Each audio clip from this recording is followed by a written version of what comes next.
Magandang araw mga ate at mga kuya. Ito na naman si Kuya Nanding magbabahagi ng aking karanasan, kwento at mga pagninilay na sana'y kapupulutan natin ng araw. Ang aking ibabahagi ngayon ay mula sa isang paborito kong aklat, si 1 Minute Wisdom na compilation ni Anthony DeMello tungkol sa interiority. Babasahin ko muna at ikukwento ko ang aking reflection. The disciple asked for a word of wisdom. Said the master, "Go, sit within your cell, and your cell will teach you your wisdom." "But I have no cell. I am no monk." "Of course, you have a cell. Look within." So, ito yung napakagandang karanasan ko sa interiority. Nung araw, nung naandun pa ako sa prayer house, lagi kong iniisip na ang interiority ay nasa lugar, nasa malayo, nasa tahimik, nasa bundok. Pero habang nagninilay ako, nakita ko sa aking karanasan na ang interiority pala ay isang condition sa sarili natin na dinedevelop natin yung cell, yung katahimikan, it's a discipline.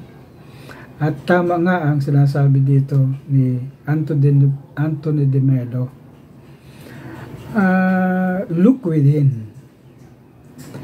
Ang look within ay napakaganda kasi ito yung cell na tahimik, payapa, at lugar na pakikipag-usap sa iyong sarili, pakikipag-usap sa Diyos, at nagkakaroon ka ng invitation para gawin ang mga bagay-bagay na pwede mong gawin, na ini-invite ka ng reflection na yon.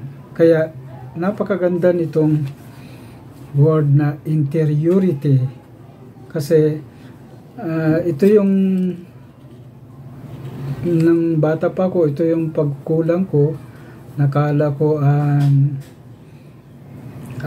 pagdarasal ay puno lang sa verbal, no?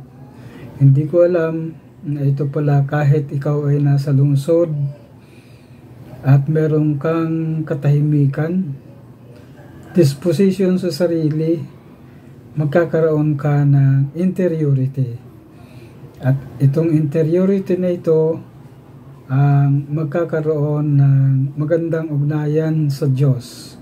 Kaya yan ang na-develop ko sa sarili ko, at itong mga pagninilay kong ito na ibinahabahagi ay hango, produkto ng interiority na lagi kong ginagawa, sinasabuhay, at